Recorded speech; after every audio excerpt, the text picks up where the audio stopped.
Hello, good evening to all of you. कैसे जा रहे हैं आप लोगों के पेपर? बताइए, कुछ वीडियो से फ़ायदा हो रहा है कि नहीं? कमेंट बॉक्स में बताइएगा, क्या वीडियो से कोई फ़ायदा हुआ, ये बताइएगा आप लोग। Welcome to my channel legal लेनो Vishal. Sorry for video recording video late, थोड़ा टाइम नहीं मिला, इस कारण से मैं वीडियो रिकॉर्ड नहीं कर पा रहा था। कल एग्ज़ाम था, स्टूडेंट्स के मैसेज आए, सर प्लीज़ वीडियो डाल दीजिए, तो मैंने सोचा मैं डाल देता हूँ वीडियो। लेट होने के लिए सॉरी, और बहुत लेट हो गया, कल पेपर है आप लोगों का, अब मैं वीडियो दे रहा हूँ आप लोगों को। थोड़ा सा मैंने डिस्कस किया पेपर, वो आप लोग देख लीजिए और मुझे पता है आप लोग का पेपर अच्छा होगा। और हाँ, प्लीज़ मेरा टेलीग्राम चैनल डाउनलोड ज्वाइन कर लीजिए ताकि मुझे ग्रुप में वीडियोस ना डालनी पड़े, और आप लोग टेलीग्राम चैनल कर लेंगे तो ईजी रहेगा आपके लिए भी, ताकि आपको हर मेरी वीडियोस मिल जाएंगी। और सब्सक्राइब कर लीजिए मेरा चैनल और नोटिफिकेशन की बेल भी प्रेस कर दीजिए ताकि आपको सारे वीडियोज़ के लिंक तुरंत मिल जाए। ठीक है, स्टार्ट करें।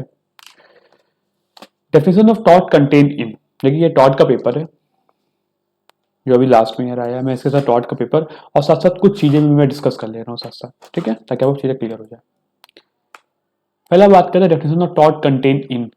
डेफिनेशन ऑफ टॉट कहाँ पे कंटेन, देखिए ये पहले general clauses act, general clauses act में हर चीज़ की डेफिनेशन है, लेकिन वहां पर टॉट की डेफिनेशन नहीं दी गई। इंडियन लिमिटेशन एक्ट में देखते हैं, अभी इंडियन कॉन्ट्रैक्ट एक्ट आपने पढ़ा ही है, अभी पेपर दिया था, उसमें कहीं नहीं मिलेगी। आईपीसी 1862 आईपीसी में भी नहीं है। तो लिमिटेशन एक्ट के 2 क्लॉज एम में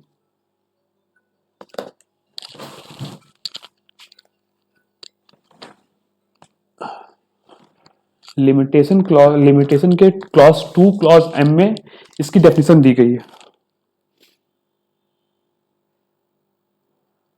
लिमिटेशन के 2 क्लॉज एम में इसकी डेफिनेशन दी गई, मैं दिखा देता हूं आप लोगों को, मैंने सेव भी किया था। 2 क्लॉज एम,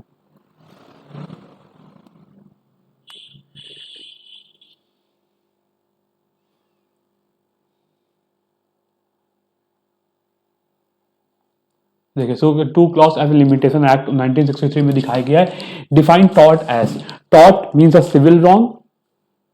तो हमेशा याद रखिएगा टॉर्ट एक सिविल रॉन्ग है, क्रिमिनल नहीं है, ये बात याद रखिएगा। Tort means a civil wrong which is not exclusively a breach of contract और ट्रस्ट। तो 2 क्लॉज एम में टॉर्ट के बारे में डिफाइन, टॉर्ट के बारे में हमेशा याद रखिएगा टॉर्ट एक तरह का सिविल रॉन्ग है, सिविल इंजरी है, विच इज नॉट एक्सक्लूसिव। ये कोई ब्रीच ऑफ कॉन्ट्रैक्ट नहीं कि पहले कॉन्ट्रैक्ट किया और वो भंग हो गया, ऐसा कुछ नहीं है, ठीक है।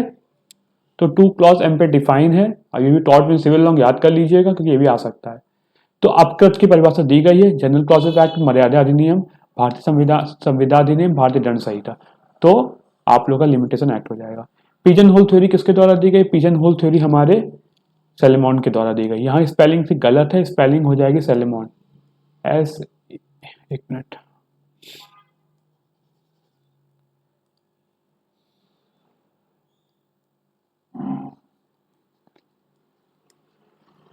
सेलेमॉन, सेलेमॉन के सेलेमॉन के द्वारा डेफिनेशन दी गई है।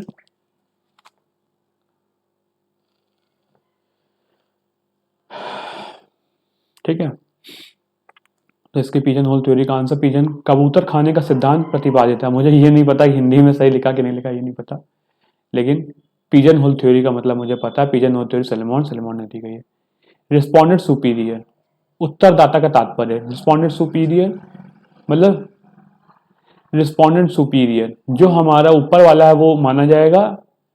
देखिए मैं आपको दिखा भी देता हूँ, मैंने इसके बारे में लिख भी रखा था आप लोगों के लिए। Respondent superior is a legal doctrine that makes employer responsible. जो एम्प्लॉयर होगा, मान लीजिए आप किसी की गाड़ी चला रहे हैं, जैसे आप ड्राइवर हैं उसके, employer responsible for the action of their staff member do while on the job. अगर आप उसकी गाड़ी चला रहे हैं तो आपका जो मालिक होगा, आप दोनों लोग उसके लिए लायबल हो जाएंगे। When this doctrine applies, a victim who suffered an injury due to negligence on the wrongdoing may be able to sue the employer of the person who harmed them। उसको भी, आप जिसने किया उसको तो करेंगे ही, उसके द्वारा आप उसको भी करें जिसने उसको एम्प्लॉय किया है। तो respondent superior let the master B liable. यहाँ पे ये मास्टर है, मास्टर इज वकीरियस लायबल, मास्टर ने किया तो नहीं लेकिन मास्टर वकीरियसली लायबल हो जाएगा यहाँ पर। उत्तरदाता का तात्पर्य है स्वामी प्रतिनिधि रूप से दायित्व हीन है, हो जाएगा। द वर्ड टॉट हैज बीन डेराइव्ड फ्रॉम, देखिए जो जो टॉट का वर्ड है लैटिन लैंग्वेज से आया गया है, हमेशा याद रखिएगा जो टॉट का शब्द लैटिन लैंग्वेज से आया गया। लैटिन मतलब, इसका मतलब देखिए लैटिन टॉट का एक मतलब होता है, लिटरल मीनिंग टॉट के हम लोग निकालते हैं, इसका मतलब ट्विस्टेड और टॉसियस, ट्विस्टेड, TWISTED, ट्विस्टेड, ट्विस्टेड और टॉसियस, ठीक है। द वर्ड टॉट has been derived and is original Latin language twisted, ठीक है।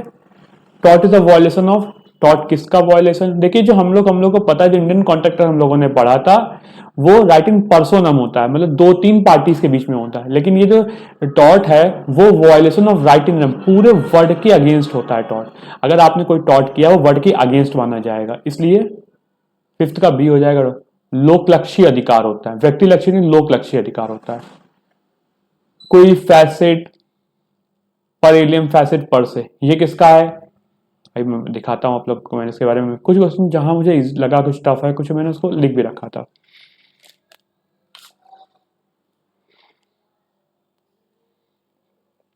ये क्वेश्चन नंबर 4 के बारे में डिस्कस कर रहे थे। This means when the taught occurs, question number 4 क्या था दिखाते हैं आपको। 4 ये था टॉट वाला, देखिए टॉट वाले के लिए लिखा था मैंने। दिस मीन व्हेन द टॉट ऑकर, जब भी कोई टॉट होगा, it is a violation of person right to the property, person के राइट का वायलेशन होगा, रेपुटेशन का, और any other right that may be against the world at large, पूरे वर्ड के अगेंस्ट है। It is not limited to specific individual और contextual application, तभी ये वर्ड एट लार्ज एक सिंगल इंडिविजुअल पे नहीं होता है। देखिए अगला आ सेक्शन 6 पे हम लोग थे, क्यू फैसेट पर एलियम फैसेट पर से, which means that he who act through another does act himself, जो दूसरों के द्वारा किया गया कार्य उसके द्वारा काम माना जाएगा। Is a fundamental legal maxim of the law of agency, law of agency की फंडामेंटल मैक्सिम है। It is a maxim, it is a maxim often stated in the discussing the liability of the employer for the act of employee in terms of vicarious liability, ये एक maxim है, often stated in the discussing the liability of the employer for the act of employee in terms of vicarious liability, ये वो maxim है, often stated in the discussing the liability of the employer for the act, it is a maxim often stated discussing the liability of employer, employer की liability को discuss करता है for the act of employ in terms of vicarious liability, में vicarious liable, वकेरियस liability है, मतलब वहां पर जो एम्प्लॉयर है वो भी लाइबल हो जाएगा।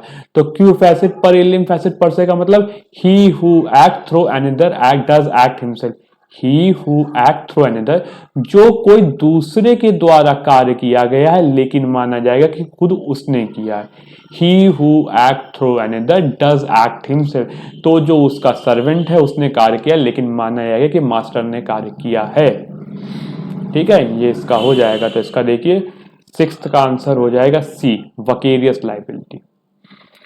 देखिए जो लॉ ऑफ टॉर्ट में अब अगला क्वेश्चन आया, under law of tort damages और अपकृत विधि के अंतर्गत नुकसानी, जो under law of tort damages और अपकृत्य विधि के अंतर्गत नुकसानी होती है, unliquidated, liquidated, limited, unliquidated but limited. देखिए इसमें जो लॉ ऑफ टॉर्ट और डैमेजेस जो होते हैं लिक्विडेटेड नहीं होते, लिक्विडेटेड मतलब पहले से डिसाइड है, अगर ऐसा हुआ तो इतना पनिशमेंट देंगे, तो ये गलत है। तो सेवेंथ का ए हो जाएगा अनलिक्विडेटेड डैमेजेस, अपनिर्धारित, निर्धारित नहीं होता, बाद में कोर्ट डिसाइड करती कितना देना है। एसॉल्ट क्या है, हमला क्या है, क्राइम है, टॉर्ट है, क्या है, तो वो दोनों चीजें हैं। Assault is A and B both, ठीक है।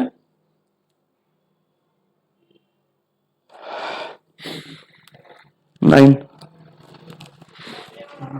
नाइन बताइए क्या इनके साथ वकीलियस लाइबिलिटी, लाइबिलिटी इज, जो वकीलियस लाइबिलिटी मैंने बताई थी, देखिए वकीलियस वकीलियस, देखिए वकीलियस समझ के हमेशा याद रखिए, वकीलियस पढ़ लीजिएगा, 3 क्वेश्चन इसमें फिर इस बार आएंगे। वकीलियस मैंने बताया आपको, मास्टर भी लायबल होगा, तो मास्टर भी होगा एम्प्लॉयर भी, इसलिए दोनों इसका हो जाएगा, इसलिए इसका आंसर हो जाएगा joint and several, joint and several इसकी लाइबिलिटी हो जाएगी, ठीक है।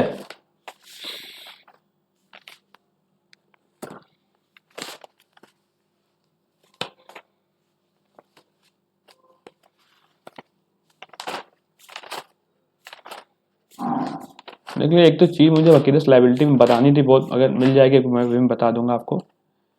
देखिए वकीलस लायबिलिटी जो होती है ज्वाइंट एंड सेवरल होती है। Vicarious liability both the person at whose behest the action as well as person who does the act is liable.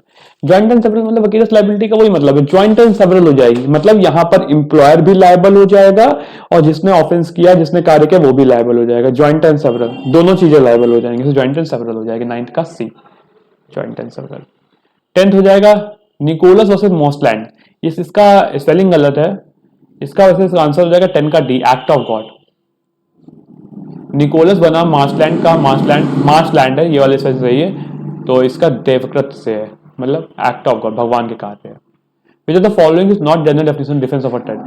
Tort का जनरल डिफेंस क्या नहीं होगा, ये देखिए ये भी याद कर लीजिएगा, डिफेंसेस क्या क्या है यहाँ पर, ये भी एग्जाम में आ सकता है, इस नहीं तो दूसरे तरीके से पूछा जा सकता है। नेसेसिटी, आपने कोई कार्य किया उसमें आपने ये एक्सप्लेन कर दिया नहीं ये कार्य जरूरी है, नेसेसिटी आ गया, ऐसे डिफेंस है ये। प्राइवेट डिफेंस में किया कंसेंट, उसकी अनुमति से किया, लेकिन इकोनॉमिक स्टेबिलिटी से नहीं किया, तो आंसर हो जाएगा इकोनॉमिक स्टेबिलिटी। तो मैंने ऐसे दिखाने के लिए किया था। तो which of the following is not general defence in tort, तो economic stability. Knowledge mean no consent, knowledge का मतलब मीन्स नो कंसेंट। बताइए 12 का क्या होगा। देखिए मैं आपको दिखाता हूँ 12 का मैंने लिखा होगा।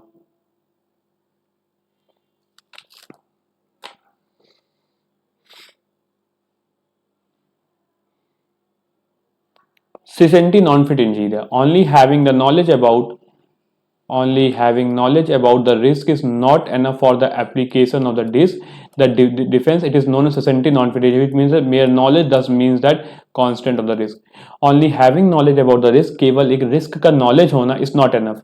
Only having the knowledge about the risk is not enough. खाली risk का knowledge होना enough नहीं है for the application of defense. It is known as sisenti non-fit injury, which means that mere knowledge does not mean consent of the risk. Only having knowledge, केवल एक knowledge होना sufficient नहीं है about the risk. Only having knowledge about the risk, खाली एक risk का knowledge होना sufficient नहीं है.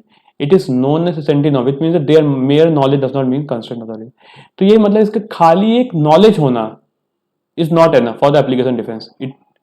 Which means that mere knowledge does not mean consent. खाली किसी चीज का knowledge होना रिस्क, मतलब खाली आपको किसी बात चीज पता है, knowledge है, इसका ये मतलब नहीं कि आपने उसे consent दे दी, उसका मतलब वो तो sisenti non-fit injuria, तो यहाँ पे sisenti non-fit injuria हो जाएगा।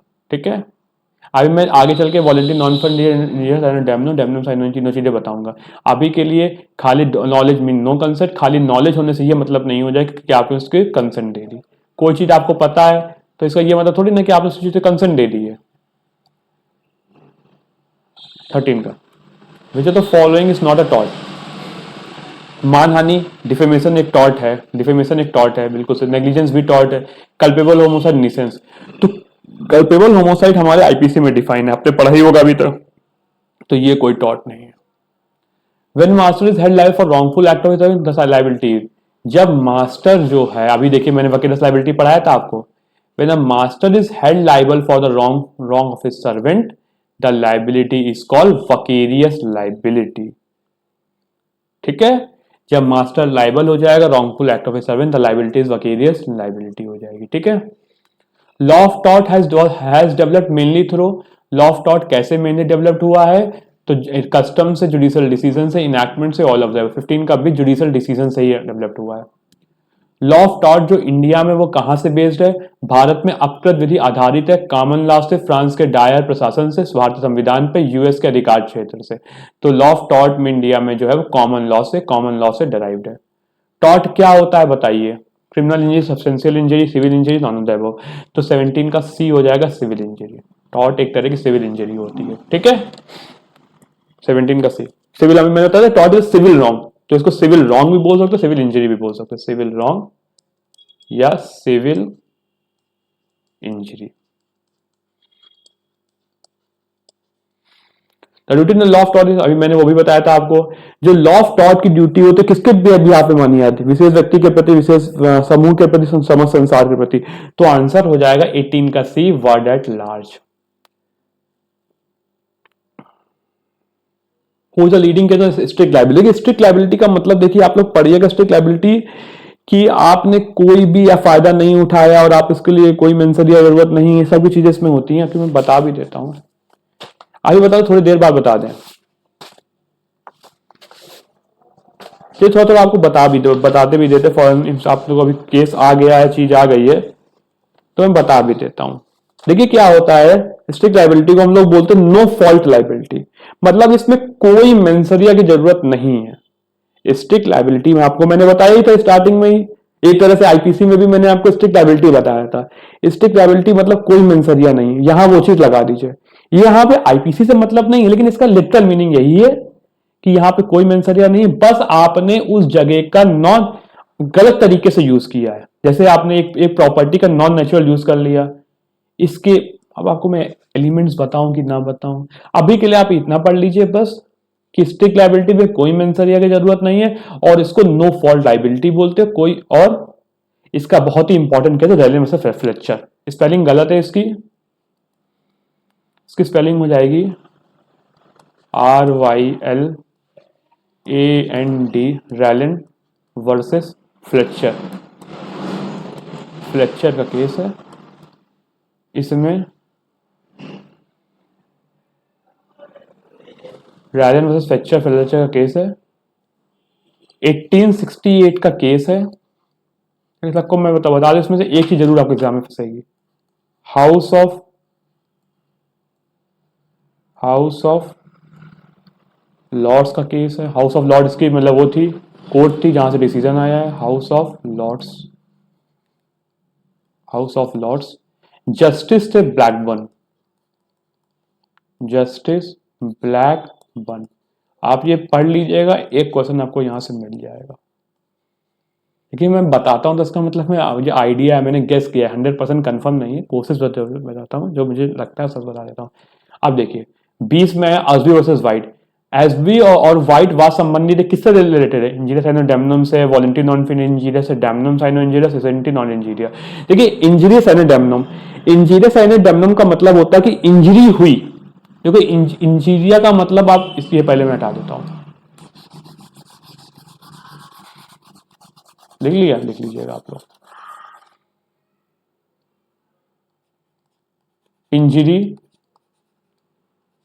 इंजीरिया। अब यहां हो गया साइन है without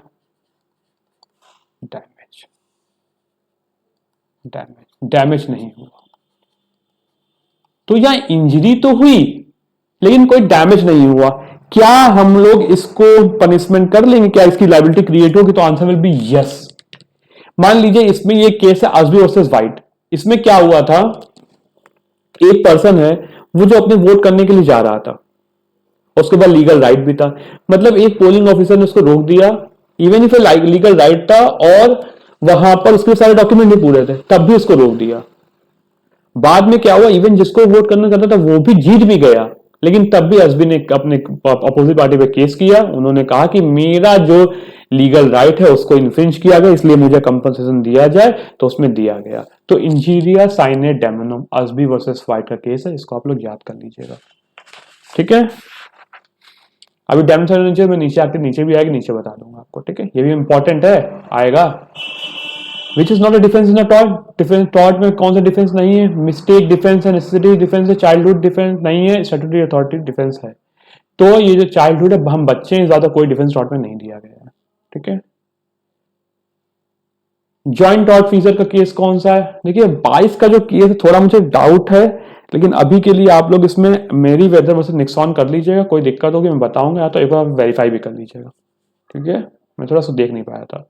MC Mehta versus Union of India case related to, देखिए वहां तो आपने स्ट्रिक्ट लायबिलिटी याद कर लिया, strict liability Rylands versus Fletcher है। M C Mehta versus Union of India जो है वो एब्सोल्यूट लायबिलिटी है। M C Mehta versus Union of India में क्या था, ये एब्सोल्यूट लायबिलिटी का केस है, एब्सोल्यूट लायबिलिटी। इसका ये मतलब ये stricter than strict liability. Strict liability में क्या था, कुछ एक्सेप्शंस क्रिएट करे गए थे, लेकिन एब्सोल्यूट लायबिलिटी में किसी भी तरीके का एक्सेप्शंस नहीं क्रिएट था। इसको हम लोग स्ट्रिक्ट लायबिलिटी में का एक स्ट्रिक्टर सेंस बताते हैं, और ये MC Mehta versus Union of India में दिया गया था।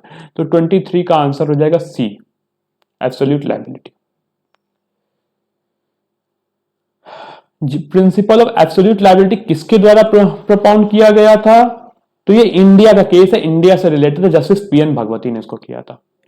Vidyawati versus State of Rajasthan case related to, अभी दिखाता हूं, मैंने इसके बारे में पढ़ा था, नेट से मुझे पता नहीं था, मैं नेट से थोड़ा देखा था इसके बारे में case. Vidyawati State of Rajasthan is related to, अरे शिट, नेट से देखा था लेकिन निकाला नहीं, चलिए छोड़िए। या आप इसको नेट पे डाल दीजिएगा, ये लाइबिलिटी ऑफ स्टेट से रिलेटेड है केस, लाइबिलिटी ऑफ स्टेट 25 पर, लाइबिलिटी ऑफ स्टेट पर केस है। फिर कस्तूरी लाल वर्सेस स्टेट ऑफ यूपी जो है वो किस पे रिलेटेड है, कस्तूरी लाल वर्सेस वकीरियस लाइबिलिटी पे। ये हमारा Lord versus Grace Smith principal and agent पे रिलेटेड है। रेमिडीज व्हेन टॉट ऑकर्स, बताइए, ये तो आप लोग बता ही लेंगे।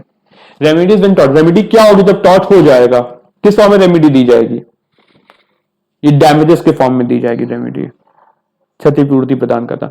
Gloster Grammar School is related to, देखिए अब यहां पर आया इंजीरिया साइनो डैमनम को मैंने बता दिया, अब आपको बता दो डैमनम साइनो इंजीरिया क्या होता है। डैमनम साइनो इंजीरिया मतलब डैमनम मतलब डैमेज, डैमेज तो हुआ, साइनेक आपको पता ही विदाउट, और इंजीरिया का मतलब है injury, damage without injury, injury का मतलब यहां पे हो जाएगा लीगल इंजरी। तो यहां पर डैमेज तो हुआ लेकिन कोई लीगल इंजरी नहीं। मान लीजिए ग्लॉस्टर ग्रामर स्कूल में क्या हुआ था, एक स्कूल था वो चल रहा था, कुछ दिनों बाद अपोजिट में एक स्कूल खुल गया, तो अब ऑब्वियस बात है कि एक स्कूल अगर सामने खुल गया तो उस स्कूल के एडमिशन कम हो जाएंगे। तो उसने केस फाइल कर दिया कि मेरे बच्चे कम हो गए स्कूल में, आप इसको बंद कराइए। तो गवर्नमेंट ने कहा कि, तो कोर्ट ने कहा कि डैमेज तो हुआ लेकिन कोई आपको लीगल राइट थोड़ी ना इन्फ्रिंज हुआ है, इसलिए आपको इसमें रेमेडी नहीं देंगे। तो ग्लॉस्टर ग्रामर स्कूल डैमेज इंजीरिया पे रिलेटेड है। The basis for liability of tort is, tort की क्या लाइबिलिटी, किस बेसिस में टॉर्ट में लाइबिलिटी क्रिएट करी जाती है, बताइए। Violation of legal right, amount of injury के बेसिस में लाइबिलिटी नहीं, चेंज ऑफ इंटेंशन नहीं, violation of legal right, public interest. आज मैंने बताया था कि लीगल राइट डैमेज हो रहा है इसलिए हो रहा है, तो tort is the violation of a basis of liability to tort is violation of legal right. रेस पर लॉकिटर, देखिए ये पढ़िएगा, ये रेस पर लॉकिटर एक तरह से प्रिजम्पशन होती है, थिंग ऐसा एक ऐसी कोई एक्टिविटी हो जाए कि वो चीज अपने आप में ही बोल रही है। तो 31 का ए हो जाएगा, थिंग स्पीक फॉर देमसेल्फ, रेस पर लॉकिटर, थिंग स्पीक फॉर देमसेल्फ। घटना एवं प्रमाण, तीर्थ का साम्राज्य रहा, प्रतिनिधि दायित्व, खतरनाक जानवर। तो रेस पर लॉकिटर का मतलब होता है थिंग स्पीक फॉर देमसेल्फ, रेस पर लॉकिटर का, ठीक है। फिर the following is not necessary condition of a tort, tort की कौन सी नेसेसरी कंडीशन नहीं होगी, तो wrongful act, motive of act, legal injury, legal right of damage. तो यहां पे टॉर्ट में हम लोग कहीं भी मोटिव के बारे में बात नहीं करते, इसलिए नहीं होंगे। थिंग स्पीक फॉर हिमसेल्फ, देखिए ये देखिए, अब मैं आपको फिर आज रेसिस पर लॉकिटर थोड़ा अच्छे समझा देता हूं, रेसिस पर लॉकिटर होता क्या है।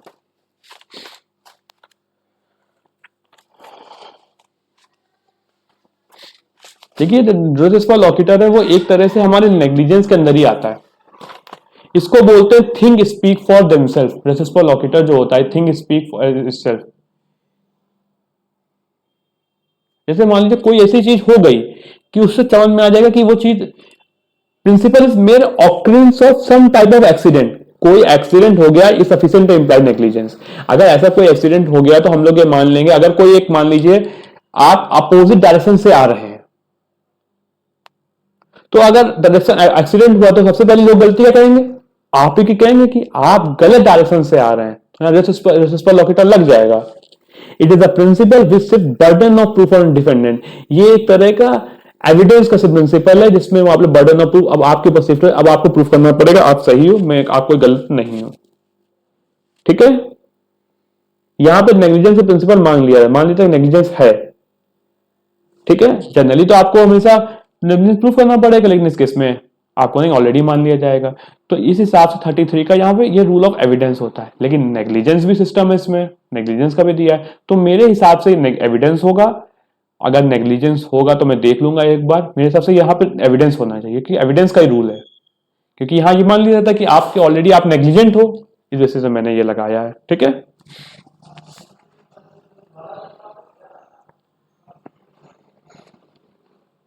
दोनों की वजह से स्टीवेंसन, ये केस किससे रिलेटेड, ये भी नेग्लिजेंस से रिलेटेड है। ये बियर बॉटल केस होता है, इसको सर बियर बॉटल केस कहते हैं। ठीक है, अब आजू वर्सेस वाइट मैंने आपको ऊपर डिस्कस किया था, ग्लॉस्टर उस पे इंजीनियर डेमनम में। हाँ, तो ये किस किस जज ने दिया था, हॉल्ट ने दिया था। वैगन माउंट केस जो होता है वो किससे रिलेटेड, रीजनेबल फोरसाइट, ये पढ़ लीजिएगा, रीजनेबल फोरसाइट ये भी इंपॉर्टेंट है। रीजनेबल फोरसाइट का मतलब होता है कि जो नेग्लिजेंस हुआ है या जो उसका जो डैमेज है, क्या आप उस आपकी रीजनेबल फोरसाइट में था, तो यहां ये लगता है 36 का ये रीजनेबल फोरसाइट। तो it is a law of taught not law of taught, this principle supported by किसके द्वारा प्रिंसिपल सपोर्ट किया गया है, विनफील्ड के द्वारा सपोर्ट किया गया। Last opportunity rule, last opportunity मतलब अब आपकी अपॉर्चुनिटी है लास्ट में, तो ये कॉन्ट्रीब्यूटिव नेग्लिजेंस का केस है। एब्सोल्यूट लायबिलिटी इन सॉरी गलत लिख दिया, contributory negligence, last opportunity rule contributory negligence. आपके देखा जाए कि आपकी अपॉर्चुनिटी थी लास्ट में, तो कॉन्ट्रीब्यूटिव नेग्लिजेंस से रिलेटेड हो जाएगा। टॉर्ट ऑफ डिफेमेशन, डिफेमेशन का जो टॉर्ट होता है यहाँ पे डिफॉर्मेशन नहीं है, डिफेमेशन है। तो डिफेमेशन लिविंग पर्सन, दोनों पर्सन के लिए क्या किया जा सकता है, तो आंसर विल बी यस, दोनों पर्सन के लिए किया जा सकता है। Which of the following can be describe as malicious prosecution, तो यहां पर which of the following can be describe as malicious prosecution, तो answer will be yes, a criminal proceeding. Which is not a defense, not a defense in which is not a defense in defamation, defamation में कौन सा defence नहीं होगा बताइए, revenge. देखिए truth तो एक तरह का डिफेंस है, आपने डिफेमिंग किया, डिफेम के एक आर्टिकल पब्लिश हुआ, तो आपके ऊपर आप ये डिफेंस लेने को, ये मैं बात बोली सही बोली, सच्चाई है, तो डिफेमेशन नहीं होगा। आपने कहा कि बिल्कुल सच बात बोली, फेयर कमेंट किया है, सी प्रिविलेज है, मेरे पास अथॉरिटी है उसको ऐसा कुछ बोलना, रिवेंज लाइक कोई डिफेंस नहीं होता, इसलिए 41 का डी आंसर हो जाएगा, 41 का डी। स्टैनली वर्सेस पॉवेल बहुत ही फेमस केस है, किससे रिलेटेड है, इनएविटेबल, इनएविटेबल, ये स्पेलिंग अगर लिखिए यहां हो जाएगा इन evitable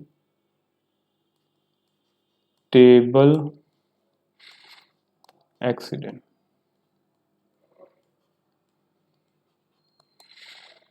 Which of the following is a tort as well as crime?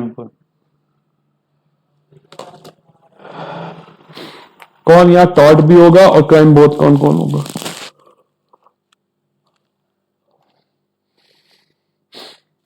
which of the following is tort as well as crime both, कौन होगा क्या, which of the following is a tort as well as crime both, कौन कौन यहाँ taught और crime दोनों होता है बताइए। देखो प्राइवेट न्यूसेंस जो होता है वो मेरा टॉर्ट तो है लेकिन क्राइम नहीं, क्राइम पब्लिक न्यूसेंस, नेग्लिजेंस केवल टॉर्ट होता है, डिफेमेशन ऐसा है वो यहाँ पे भी पनिशेबल है और आपने आईपीसी में पढ़ा होगा, इसलिए इसको यहाँ बोलेंगे। लॉ ऑफ टॉर्ट क्या है, क्या कोई बेयर एक्ट पढ़ी है टॉर्ट, टॉर्ट किया आपने, statutory law, enacted law, codified, uncodified, तो answer will be uncodified. Nuisance मैंने बताया भी दो तरीके हो सकते हैं, पब्लिक या प्राइवेट, तो answer will be C, public private. देखिए voluntary non fit injury, voluntary non fit injury आपने 87 में पढ़ा होगा कि मैंने खुद की इंजरी मतलब अपनी कंसेंट दी है कि अगर इंजरी होगी तो कोई बात नहीं, तो voluntary injury which is not excusable क्या आंसर हो जाएगा, या ये प्रिविलेज हो जाएगा या contributive negligence, none of them, तो आंसर विल 46 का ये voluntarily non fit injury. Byron versus Donman is a case related to act of state, act of state होगा, नेग्लिजेंस होगा, न्यूसेंस और कॉन्ट्रीब्यूटिव, तो answer will be act of state. Public nuisance is a crime and private nuisance is 48, 48 का B. Public nuisance crime है, why private nuisance is, बताइए क्या होगा, तो सिविल रॉन्ग हो जाएगा। ठीक है, पब्लिक न्यूसेंस क्राइम है लेकिन प्राइवेट न्यूसेंस एक सिविल रॉन्ग है। जो the following is not the definition of a tort, one of the following is not the order of tort। निम्नलिखित में कौन सा एक अपकृत विधि का एक लेखक है, नहीं है, क्योंकि हिंदी इंग्लिश में गलती है, तो मेरे साथ विनफील्ड की बुक है, फ्रीडमैन की, फ्लेमिंग की, सलमान फ्लेमिंग की बुक मेरे साथ नहीं है कोई, इसको मैं कंफर्म कर लीजिएगा एक बार। लेकिन जो मुझे डाउट था मैंने बता दिया, ऑब्वियस वैसे बात सही होंगे, तभी एक बार चेक कर लीजिएगा। When an act is both और बोथ ऑफेंस एंड डॉट, तब क्या होगा? जब कोई कृत्य, देखिए एग्जाम में पढ़िएगा, अगर आपको लगे कि क्वेश्चन इंग्लिश में गलत है तो उसका हिंदी पढ़ लीजिए, कोई लगे हिंदी में गलत है तो इंग्लिश में पढ़ लीजिए, दोनों चीज पढ़ लीजिएगा, उसके बाद ही क्वेश्चन करिएगा। क्योंकि टीचर लोग दोनों चीज लैंग्वेज में लिखते हैं, हो सकता है कहीं कुछ मिस्टेक हो जाए, मिस प्रिंटिंग कुछ भी हो सकती है, तो वो दोनों चीजें आप लोग पढ़ लीजिएगा। देखिए यहाँ पर आ गया है, एक केवल आपराधिक कार्यवाही की जा सकती है, केवल सिविल कार्रवाई की जा सकती है, तो आ गया दोनों, तो दो आंसर विल भी दोनों। जब कोई ऑफेंस टॉट और दोनों चीजें, उसमें कोई भी कार्रवाई हो सकती है। ठीक है, देखिए इसके लिए अभी के लिए इतना हो गया है। अब मैं एक बार पेपर देख लेता हूँ क्या कोर्स है आपका।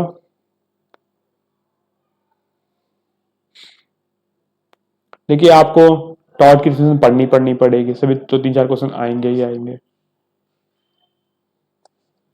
मैंने आपको इंजीरियर थर्मोडायनामिक डायनामिक इंजीरियर बता दिया है। Joint and several tortfeasor मैंने बताया अभी आपको। ठीक है, अगर मुझे रात तक टाइम मिला मैं बचे 50 क्वेश्चन में डिस्कस कर लूंगा, लेकिन ना मिल पाया तब तक के लिए थोड़ा बियर करिएगा। ये सब आप पढ़ लीजिएगा। वॉलंटरी नॉन इंजीरियर मैंने बता दिया आपको। एक्ट ऑफ गॉड का मतलब क्या होता है? भगवान का कार्य। कोई एक्सीडेंट आया, कुछ भगवान की वजह से हुआ, तो उसमें आपको डिफरेंस मिल जाएगा कि पानी गिरा, भगवान ने गिराया, तो उसमें डिफरेंस मिल जाएगा। इनएविटेबल एक्सीडेंट मतलब एक्सीडेंट था, आपने प्रॉपर केयर ली, लेकिन इनएविटेबल आपके कंट्रोल में नहीं था, तो आपको कोई पनिशमेंट नहीं मिलेगी। वकीलस लाइबिलिटी मैंने बताया था। एब्सोल्यूट स्ट्रिक्ट लाइबिलिटी मैंने बता दिया आपको। फॉल्स इम्प्रिजनमेंट, गलत तरीके से पकड़ना हो गया। मान से तो आपके ऊपर इंटेंशनली गलत केस फाइल किया। ट्रेसपास मतलब आपकी प्रॉपर्टी में गलत तरीके से घुस गया। नर्वस शॉक मतलब आपको ऐसा कोई वजह से आपकी डेथ हो गई, आपको बहुत इंजरी कॉज हो गई, मेंटल प्रॉब्लम इसमें रिलेटेड है। डिफेमेशन तो आप पढ़ लीजिएगा, इंपॉर्टेंट है। प्रिविलेज मैंने बता ही दिया कहां कहां डिफेंसेस में हो सकते हैं। ठीक है, बस बेस्ट ऑफ लक, अच्छे से पेपर करिएगा, आप लोग अच्छे नंबर आएंगे। ठीक है, बाय। अगर मुझे टाइम मिला मैं सेकंड वीडियो बना दूंगा, नहीं तो आप लोग इतने में ही देख लीजिएगा। वैसे सेकंड वीडियो मुश्किल है क्योंकि मुझे टाइम मिला तो मुझे थोड़ा दूसरे सेमेस्टर का बच्चों के लिए वीडियो बनाना है। ठीक है, bye, good night, best of luck for your exam.